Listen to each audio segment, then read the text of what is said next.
Good afternoon. My name is Janis Strutt. I am the co-founder and executive director of Morgan's Caring Connection. And today I have Melissa Burback with Northwestern Mutual, who is a wealth management advisor. And we're going to be covering letter of intent. So without further ado, I would like to go ahead and just kind of get started with what is a letter of intent? Absolutely. So a letter of intent, a lot of people often think that it is a legal document, or might think it's a legal document by the sounds of its title. And it is not an official legal document, just to be clear. It is nothing that is bound or has any kind of legal weight, if you will. It is really, I like to kind of call a letter of intent is the love letter you leave behind for the caregivers of someone you love. Or for caregivers that might be caring for your parents, might be caring for your children. In this case, we tend to be talking about children more so in the special needs space. But it's the love letter handbook, I like to say, of how to step into mom or dad's shoes if you had to, and try to get a place to do all the things that dump all the things moms and dads know about their loved one in one place as a reference guide. Okay, so right off the bat, I have some questions. So is that something that you would include in a estate plan? Yes, I always tell everyone one of the best places to keep it is definitely keep it with your legal documents. Because if anything ever happened to you, that's going to be probably the first set of documents or place that people are going to look for. So they're going to go look for those legal documents, your will, your estate, your trust. So it's great to keep it right there with it. I also, and we'll talk about this later, so I have an electronic version that I'll share with all of you. I email it out to all of my close family members. So the grandparents get a copy, my siblings get a copy. I keep a copy at home printed for the nanny and the caregivers. And so I probably overshare, if you will, but I just want to know that everyone knows where to find it and get their fingers on it if they ever needed to. Okay, so again, letter of intent versus something like a power of attorney. How is this different? I'm assuming, based on my own experiences, it's probably something that goes into like finite detail. Unlike a power of attorney that gives you the ability to make decisions, but how do you know what those decisions are, what the person's wants and needs are? So I'm thinking that this is something that just goes into like the granular details of where do I find doctors, who are they, what services do they provide, any kind of home care, daily routines, so on and so forth. Am I right about this? You're totally on the right track, Janice. That's exactly it. All the things that go into being the guardian and caregiver for your loved one that all of us parents probably have umpteen numbers in our phone for all the providers, right? We know where to find them. We know the daily routine. We know the things that might be less favorable to our loved one, the preferred things to our loved one. How do we calm them? What might get them agitated? What are their favorite things? What are their not so favorite things, right? Down to all the things medically too that we would want to know where to find and where to get, all in one document in one place. Well, it's interesting because, we attempted to do something like this, never knew that it was called a letter of intent. It can be very overwhelming, right? Because when you start breaking down all the things that our loved one may not be able to convey or deliver to someone else as to what they need and what they want, or, that kind of thing, on a granular level, wow, like this could be huge.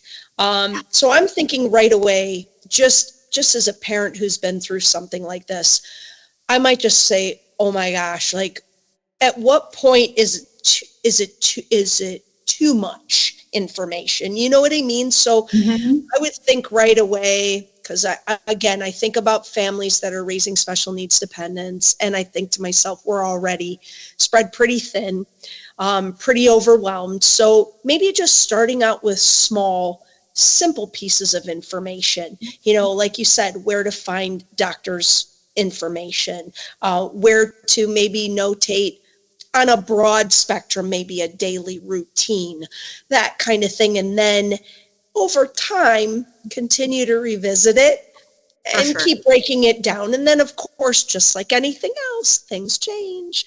So, that would be along the lines of, well, then how often do you update something like this? Yeah, so lots of good pieces you just brought in. So I would tell you that it's overwhelming to think about the amount of information we as parents have to brain dump into a document. And I, as a special needs mom, I have a 16-year-old daughter with special needs, and her needs are exorbitant, and she's medically complex. And every year, the complexities tend to grow, like you said, or it changes. And just trying to make sure I don't forget to put something in the document kind of stresses me out, because there's just so much that I'm always worried I'm forgetting something. So step one, I would say, is find an existing document that walks you through the process. Instead of trying to do it on your own and try to sit there with a blank piece of paper and brain dump yourself, I would say that's a recipe for anxiety and a headache. Find a document, and there's a few out there that you can definitely, if you Google letter of intent, I would probably add a few more descriptors to make sure you get the right things, but special needs dependent letter of intent would maybe be what I would Google to get some sample documents you could use. You also could ask your attorney, if you've been working with an attorney, if they might have a template. Some do, some don't.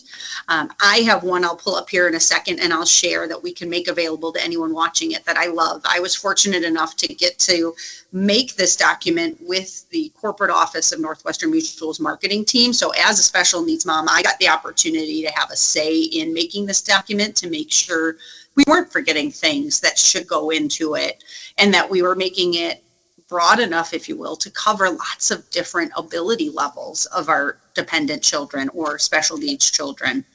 I update my document once a year, at least I try to. I kind of put it in the New Year's resolution bucket. The calendar changes, and I put it on my to-do list of, it's a good time to go in and update it. By far, the first go at it is the most intense, and truthfully the most emotional and difficult, because it brings up a lot of things for all of us parents. Mm-hmm. And getting that done might take a few times, to your point, Janis. Like, you sit down, you might work on it for a little bit, and then you put it aside, come back to it another day. And that's where having a document that you can walk through and kind of guides you through, so that you don't have to remember where you left off. You don't have to try to keep trains of thoughts going. It's going to pick up for you. Makes it a lot easier to tackle this in bite-sized pieces. And then once it's all done, going annually and just updating the pieces that change becomes a really pretty quick and easy process to be able to go and do. And so this might be a good time. I'll kind of show you ours and what we work with or work off of. It's one of my favorite documents to share with families.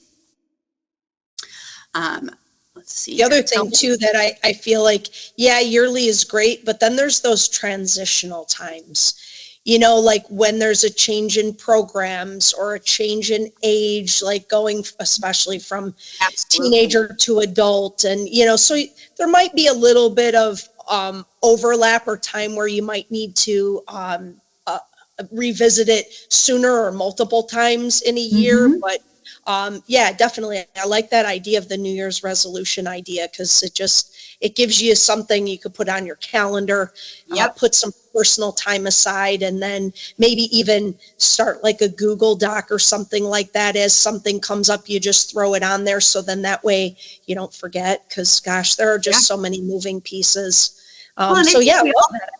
We tackle the new year with such ambition of resolutions and staying on top of things and staying organized, right? And so it just seems to fit in with that mantra of like, let's start the new year off right, being on top of things. But you're absolutely right. Anytime there's a big change is a great time to just go and make sure it's up to date, for sure.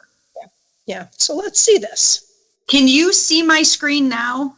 I can. And it says letter of intent, right? Yes. All right, always like to make sure. So this is an electronic version. You can see here that modifiable. And so that's one of the main reasons I like this particular version, is it makes it very easy to share out to family members via email. You can see there's 5 sections. There's I don't even know how many 14 pages. There we go. So it has the beginnings of all the things that you would expect, right? The basic information of family members, those closest to the family, all the normal pieces you would expect. But then there's some historical information that are helpful to know. Again, this is meant for if a new caregiver is coming into the fold. So someone is stepping into being a caregiver, it's helpful to have some background information, right? So where have they come from? Where have they lived in the past? How long have they spent there? Who is the family? A little bit about what's important to the family, some of the background of the family, where the child has lived, all things that I don't know about you, but I don't know that I would necessarily first think when I'm doing a brain dump of what it takes to care for my daughter. Her name is Michaela.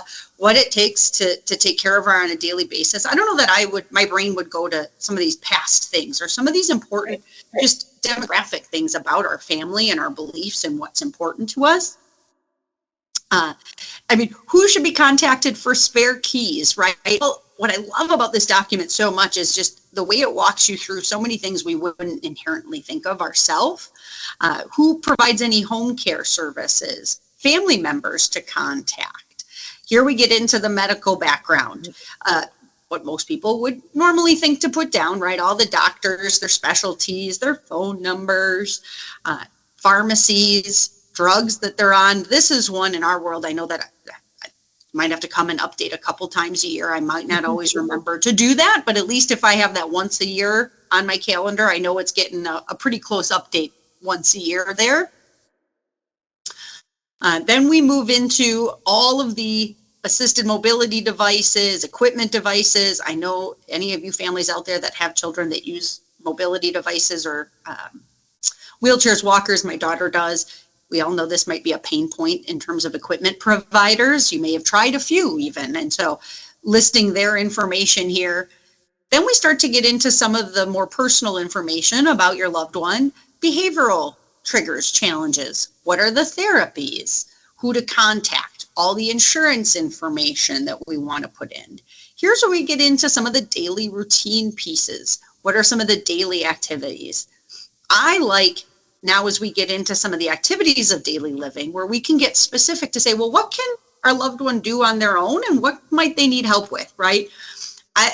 Whether you have a typical or atypical child, they're going to look to mom and dad to do as much as they possibly can get out of doing themselves. My perfectly typical 10-year-old, right? If she doesn't have to do it, isn't going to do it. So if we can make them do it, right? They can do these things on their own. It's good for them to do these things on their own. But no, these are the things might not be safe for them to do on their own, or they're going to get frustrated trying to do on their own. So let's make sure we provide some support or assistance there. It's nice to be able to list that out and not have a new caregiver stepping in to have to learn those things the hard way. Sure. All the way down to some assistive technology and devices, work and volunteering. Where are they working? Who are the contacts? Who's helping them? DVR. What are their skills and abilities as it relates to some of the daily living skills? What are some of the dietary needs? Sleep habits, right? Again, some of these things I don't know that first go with this if I was left with a blank piece of paper. I don't know that I would think to put down. To your point, Janice, it might be on rounds 2, 3, 4 that I'm coming back to the document that I'm thinking about some of this level of minutia and detail. And that's where I love having a document that walks you through and you don't have to think about it. You just work through and answer it one piece at a time, one question at a time. What are some of the hobbies, interests, social activities? What don't they like? What are some of the important values and goals that your child has that you have for your child? What are your hopes and dreams? What are the things that matter most to you? Major life decisions. Now we're getting into some of the legal arrangements that we may have made for our child in terms of guardianship and powers of attorney and who does that. Medical wishes, helping with finances. What types of accounts do they have? Where can their finances be found? What benefits are they receiving, both healthcare and financial? finances. What kind of trust? Where is it? Who should be contacted? Financial advisors, companies, all trustees. The list, as you can see, goes on and on. A one-page snapshot of who are the people within the planning space that should get contacted to provide any assistance, down to therapists, caregivers, friends that might be important in the mix. And then, as we always say, next steps once you've done this is go back through, as you had mentioned, update it, and then share it out and keep it with your legal documents. So you can see it's pretty extensive. I've gone through it a couple times now, and I have not thought of anything yet that it's missing. So if anybody thinks of something that isn't in there that would be great to have in there, please ping me, shoot me an email, drop me a line. I'd love to be able to go back to the corporate office on the next rendition and make sure that this is as comprehensive as it can be. But I haven't come up with anything yet that it's missing. Well, I did. Oh, awesome, Janet. This is the conversation that I have with parents that we don't want to have, because we've been through it. And that is your child insured? If they are, with who? If they are not, what are you going to do in the event that they pass away? Are there wishes on there of what they would like? And this isn't the most appropriate for all, but yeah, fortunately enough, the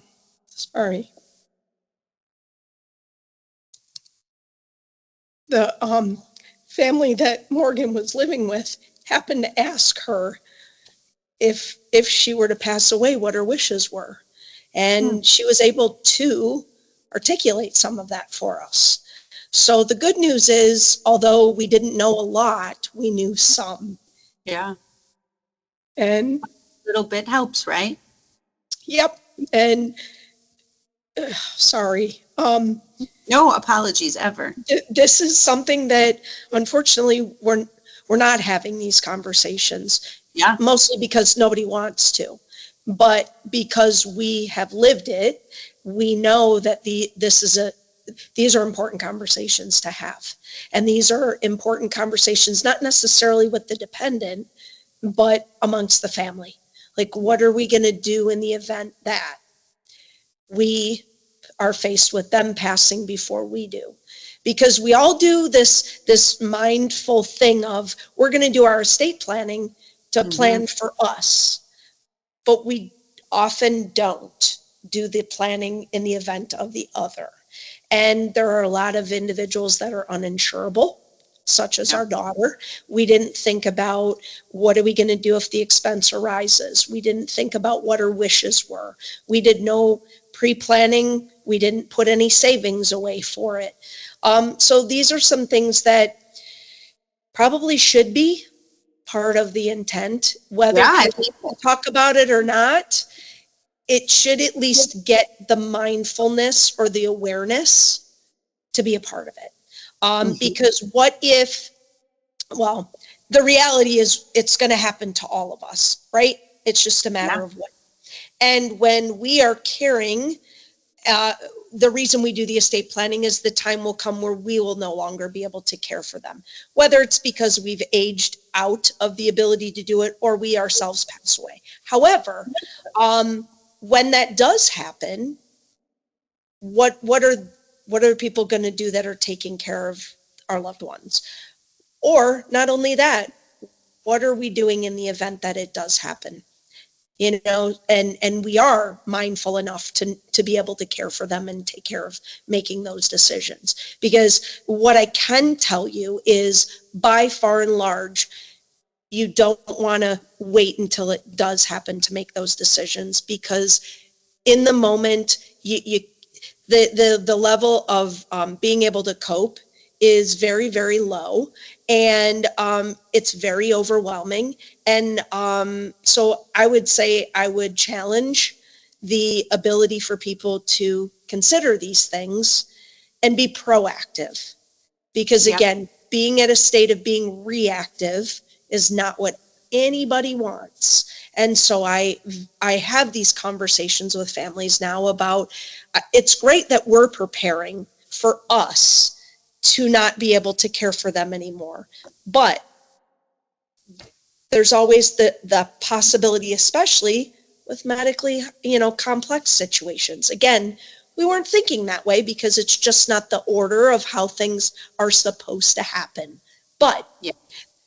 I often challenge parents, guardians, caregivers to step out of their comfort zone and start making some of these decisions, start having these conversations. We knew that church was very important to Morgan. We knew that, there were colors. We knew that, there were certain things that we knew were important to her. So we were able to, incorporate as much of that as possible in her services, and the decisions that we made. But we still go, well, did we do everything?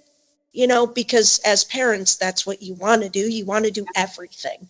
And we want to do that for ourselves. So again, being proactive about making the decisions for ourselves. That's part of our estate plan, is putting in what our wishes are. So again, for the people that can't make the decisions for themselves and need help with that, I would encourage us to expand the letter of intent to include. I love that. I agree. I think that piece, I just went back through while you were talking, because I was like, is that in there? And the medical decisions, like, what extent to go to for resuscitation and things, that's in the letter of intent. But you're right, the ultimate end of the time decision isn't, and that should be in there. So that is great feedback. I'm so glad you caught that and said that, Janis. I am going to go back to them and say, hey, next version, we need to, is not happy as it is, we do need to add that and have that in. Yeah. And again, it's not for everybody to include our loved ones in those decisions or have these deep, dark conversations with them. However, there are ways that you can ask, like, what makes you happy? What are the things you enjoy? If I were to pass away, what would you want to do that day to remember me? Yeah, absolutely. Or if we're not here, like I think of my situation, and let's say my younger daughter is the guardian and caregiver for my older daughter. Right. I think she would appreciate, and her sister passed, she would appreciate not having to be the one to make all of those funeral arrangements and decisions. She would like having that mapped out in a letter of love that mom and dad said, this is how we're going to celebrate your sister's life. Here you go. Now, you don't have to make those hard decisions. Just go make it happen. Right. Right. Absolutely. And have that plan and have the finances set aside and all of that, because, it's interesting because, and I don't want to go down this dark road, but, when it comes to planning for the day when we pass away, a lot of people don't want to talk about it. And I often tell people it is a burden to the loved ones when you don't have those conversations. And it's not just the financial piece. Nobody wants to make those decisions not knowing. It's hard. We want to honor what the deceased person would want. And so when you don't have these conversations, there's always that question of, am I doing the right thing? Should we have done this? Could we have done that? And nobody wants that. So as much information that can be included, both on the dependent side and on the parent or caregivers or guardian side, I think is equally as important. And to your point, when we can no longer care for the dependents and someone else is left to do it, let's take the burden off of their plate and make sure that things are paid for, that, the decisions have been given or laid out, so that way they don't have to. And it can be just that, a celebration, rather than something that is of concern or stress or regret. That changes everything. So yeah, I think that would be the one thing. And I'm so glad that you shared this, because honestly, we tried everything as a family. We tried making a Google Doc and figuring out how to share it. And we know that there are local nonprofits that do something similar like this, where they have you actually go and find your people and your community, because not everybody does. And that's all fine and great. But to just have at least the basics on paper is a great place to start. So, is there anything else that you would include in this? I would say a few final thoughts. One, I would say I use this with all families that have a child of any age, because parents take vacations without their children, right? And they go places. And whether your child has a special need or not, every child is unique and has quirks and interesting little things about them. And while you might not need this entire document for a 5-year-old, there's a lot that you would still use for a 5-year-old in here of what are their favorite things and dislikes and doctors, and you can use it. And I share it with all my families that I work with to say, this is helpful no matter what age your child is, while you have someone dependent on you that you're caregiving for. This is helpful information if something happens to you that somebody else needs to know. Absolutely. The other avenue I have shared it with and used is, unfortunately, lots of us have aging parents. And there is a growing number of individuals with dementia and Alzheimer's where they become childlike and dependent, right? And so this document works very well in those scenarios as well, when you're talking about caregiving for a parent or an adult that has diminished intellectual capacity. And we need to get everything in one place to be able to provide to other family members, to residential facilities, to caregivers. I use this document as well to share with physicians when we have a new physician join my daughter's team. I share it with them in advance of the first appointment to say, get some background on our family and look what we all have going on and my daughter has going on before you meet her. And then I share it with all the nannies anytime we travel, so they've got everything at their fingertips. And so I have found there to be a lot of great uses for it. My final thought I would share with families is, don't feel like you have to fill it all out. You don't, my type A-ness feels the need to fill in every box there is because there's an open box, but you don't need to. If it doesn't apply or it's not something you feel people need to know, or you just don't feel the need to put it down. Don't feel like this is something that when you use it, you have to use it entirely as a family. Use the pieces that are going to be most helpful for your family, and you can build on it over time, or just exclude pieces that might not be as helpful at this point in time. Absolutely. Well, at the end of the day, something is better than nothing. Mm-hmm. And let's be honest, if we polled probably 100 people, there would be a very, very low percentage that have anything like this in place. So I agree with you. This could, as a matter of fact, you just kind of triggered a thought. My mom moved in with us a year ago. She's approaching 83 years old. And although very independent, there's still a lot of things that I don't know. And so I think that this is a pretty unintrusive way, because sometimes just trying to bring it up in conversation, not with my mom, I have no problem with that. But I hear a lot of people that try to approach their parents and they just don't even want to have a conversation. Yep. Well, maybe something like this is a way to just make it a little bit easier. I don't know. A little softer entry. Yeah, maybe, hey, these are all the things that I would need to think about that you do that I may not know. And hey, I'd rather know what you want, because not all of it is about doctors and things of medical. It's, what are your wishes? What do you want? What do you not want? What do you like? What do you don't like? What don't you like?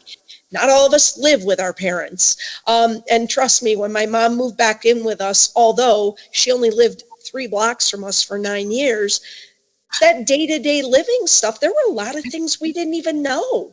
We were like, wow, okay, her habits are this, and she likes that or doesn't like that. I mean, you wouldn't know, and a lot of parents live in other states, and it's been many, many years since you've lived under the same roof. So I think that it's important, and I love this idea. So thank you for bringing it to us. So I believe that I did have one more question. Nothing like this needs to be notarized or anything. It's just a working document. Okay. Yeah. I just thought I would ask, because sometimes legal documents, although it's not a legal document, sometimes they still need to be notarized. So I thought that I would throw that in there. So yeah, I believe that concludes our letter of intent conversation for today. And again, this is Melissa with Northwestern Mutual, who is a wealth management advisor. And we look forward to our next conversation with you coming up in another week. Have a wonderful day. Take care.